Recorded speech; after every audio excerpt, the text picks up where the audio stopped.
Salut tout le monde, c'est Etienne, agri-youtubeur. Et cette semaine, on va parler ensilage.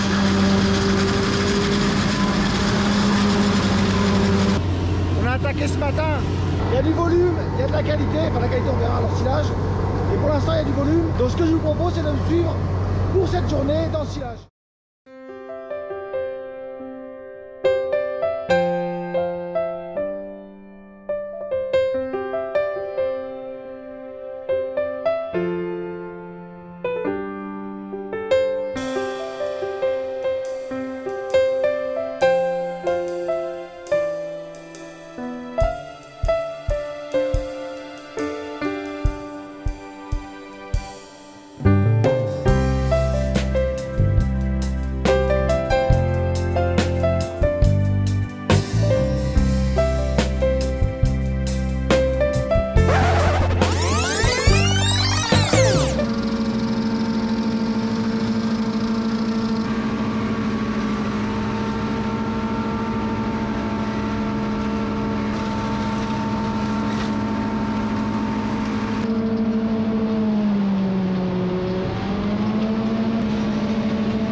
C'est un mélange de, en gros, de haricots, pour faire simple, avec le maïs pour apporter des protéines. En fait, le haricot pousse dans le maïs et logiquement doit apporter des protéines dans l'ensilage en fait.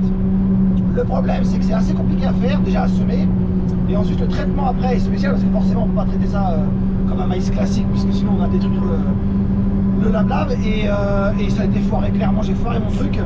Du coup, je me retrouve avec un maïs dégueulasse, enfin une partie, hein, cette partie-là de maïs dégueulasse, et c'est vrai que c'est assez galère. Je pense que Jean-Luc ne me contredira pas. Confirme Etienne, je confirme Etienne. C'est assez chiant à prendre. Voilà, ça bourre devant les toupies. Ça bourre, et puis il y a énormément de rosée ce matin. Grosse rosée, vous allez voir. Impressionnant. Le maïs est trempé, du coup ça plus l'herbe fait que ce matin on est un petit peu en galère.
Pourtant, il y en a pas lourd là, si. Ah ouais, c'est sur les godets que c'est bon là.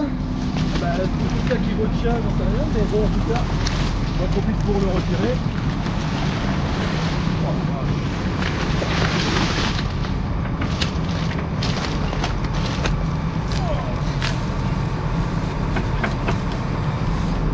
Ah, c'est galère là. La rosée, c'est impressionnant. Hein. Oh, la vache.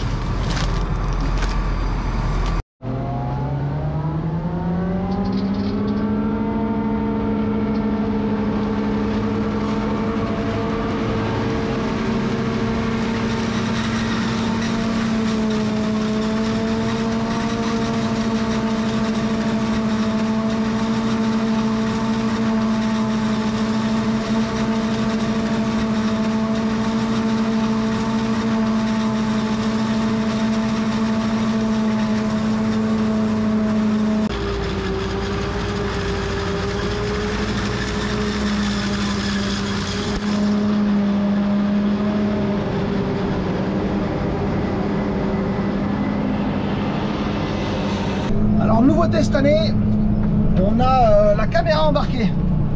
On a sur la goulotte de l'ensileuse une caméra pour le chauffeur Et maintenant on a aussi un écran dans chaque tracteur pour pouvoir voir en fait quand le chauffeur, ce que le chauffeur voit de la goulotte. On a la même chose en cabine pour pouvoir un peu, c'est pas le chauffeur du tracteur qui se règle en fonction de la goulotte, c'est toujours le chauffeur qui règle la goulotte de l'ensileuse pour mettre dans la benne, mais ça nous guide pour savoir s'il faut qu'on avance un peu plus ou il faut qu'on soit un peu plus reculé. Surtout dans les grandes bennes. Nous, notre benne de 15 tonnes, bon, c'est pas encore hyper nécessaire, mais c'est vrai que maintenant dans des bennes de 20 ou même des fois de 20-25 tonnes, d'avoir une caméra, ça permet au chauffeur du tracteur de voir s'il faut qu'il avance un petit peu ou s'il recule. Bon, comme c'est une première, on l'a pas encore fixé sur le montant de la cabine. On a essayé ce matin vite fait, mais on n'avait rien pour la fixer. Donc pour l'instant, Joris la tient à la main.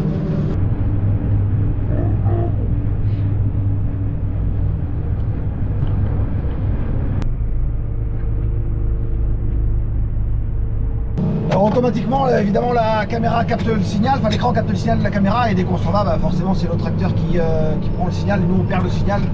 Vu que là on va aller vider au silo. Cette année on ensile environ 40 hectares vu qu'il m'en reste un petit peu l'année dernière. Donc on est parti sur 40 hectares, le grand silo que je vous montre, qu'on a rempli mardi après-midi et lundi, où il y a à peu près 25-26 hectares dedans. Et cette parcelle-là, plus une autre parcelle qu'on va finir aujourd'hui. Je vais essayer d'en mettre à peu près 10 hectares dans le silo, on verra bien ce que ça va donner. Je me pousse parce que voilà la machine, et j'ai pas envie de me faire aspirer.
Maintenant je prends le relais, je vais m'occuper de tasser le silo avec le télescope. On va essayer d'en mettre encore, je sais pas, à peu près 5-6 hectares je pense.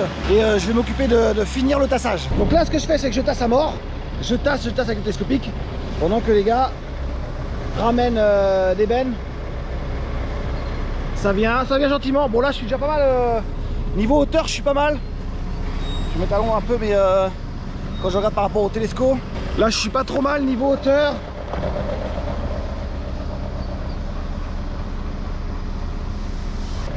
On a à peu près 1,50 m au-dessus des murs. Ça se fait pas trop mal.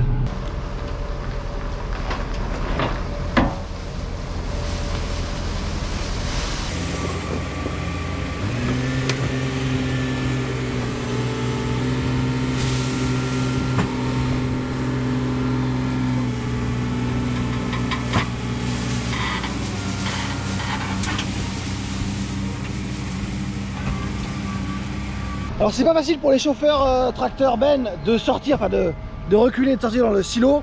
Parce que vous voyez, bon il y a le silo qui est là. Et juste à côté, enfin juste derrière, il y a un autre silo. Si bien que le dégagement entre la sortie de silo et le mur est assez court. C'est pas facile de reculer et d'avancer.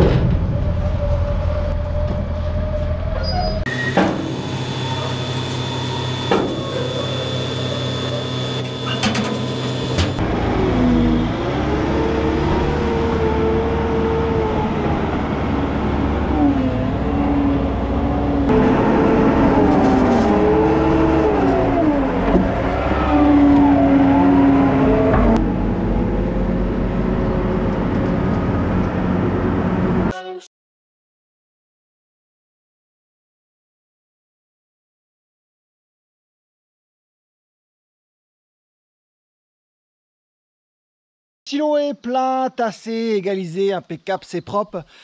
Il fait chaud hein, parce qu'on a fait ça à la fourche sur les côtés là, dessus on a égalisé à la fourche aussi, enfin la fourche à main. Et je vous cache pas que on arrive fin septembre mais il fait chaud encore.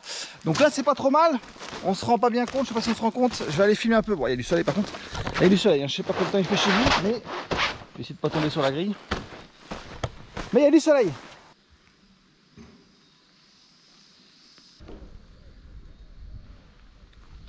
Ça rend pas trop mal. Maintenant, on met la bâche, une grille, des boudins. Voilà comment ça se passe. Alors un tas comme il y a là, plus le grand derrière là, plus celui-là là, logiquement, ça va me faire une année, je pense même une bonne année.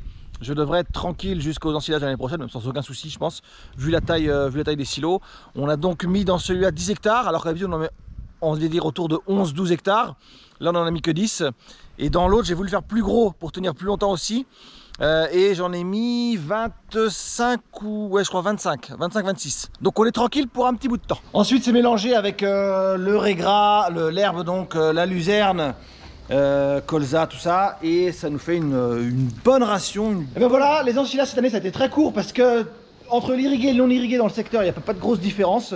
Donc on a à peu près tous ensilé en même temps. Donc voilà, c'est fait sur 2 jours et demi, ça a été fait. On est tranquille jusqu'à l'année prochaine. Moi, je vous dis, si vous avez des questions, des remarques, n'hésitez pas sous la vidéo. Likez, partagez. Bon dimanche et à la semaine prochaine. Salut!